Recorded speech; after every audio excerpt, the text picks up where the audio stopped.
Shalom, and thanks for joining us for the Pirke of the week. Full disclosure, this week's teaching is going to be challenging to our contemporary sensibilities. We read in Pirke Avot, chapter 1, the fifth teaching. Yossi, the son of Yochanan of Jerusalem, said, "Let your home be wide open, and let the poor be members of your household. And don't make too much conversation with women. With your own wife, how much more so with your friend's wife?" From this, the sages learn, everyone who increases conversation with a woman causes evil to themselves, neglects Torah study, and in the end will inherit Gehinnom, or purgatory. We're continuing the theme of hospitality that we saw last week, inviting the wise into our homes. Here, especially from the perspective of a dweller in Jerusalem, it is so important as pilgrims gather that they have places to stay. This was like an early Airbnb.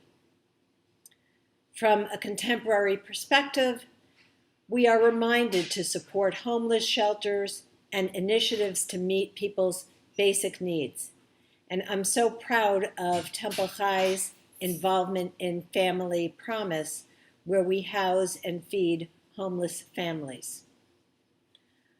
Hunger is such a vital concern that Mahatma Gandhi taught that there are people in the world who are so poor that God can only appear to them in the form of food. By bringing these individuals into our homes, we are treating them as we would care for our family.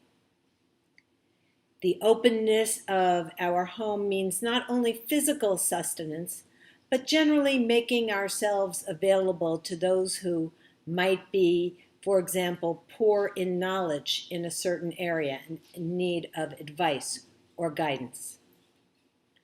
Much more problematic is his teaching about women.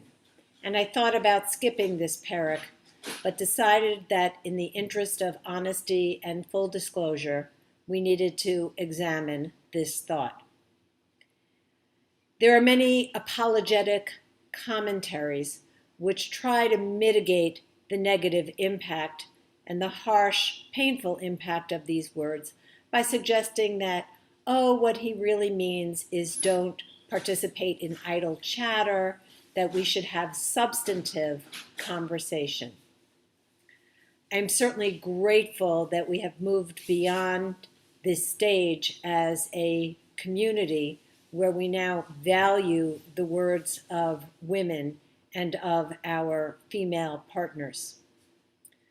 Perhaps we might understand this teaching as a reminder that in all of our relationships, it's best to focus on conversation that leads towards the fulfillment of our spiritual goals and not away from them.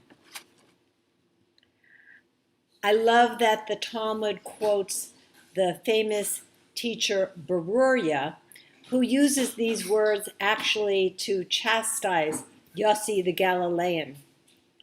The Talmud records that when he asked her for directions, she suggested to him, you used too many words in asking me that question. You shouldn't have asked me, which way is the road to Lida? You should have just said something like, which way Lida? Because don't the rabbis say you shouldn't extend over much in your conversation with women? So I encourage you this week to have much conversation with women, and I know that you will learn much. By the way, as a footnote, the reference to Gehenna, to purgatory, in Judaism there is no concept of hell as in a hell for eternity. We may be banished to Gehinnom for up to a year for the purification of our souls. Shavua Tov.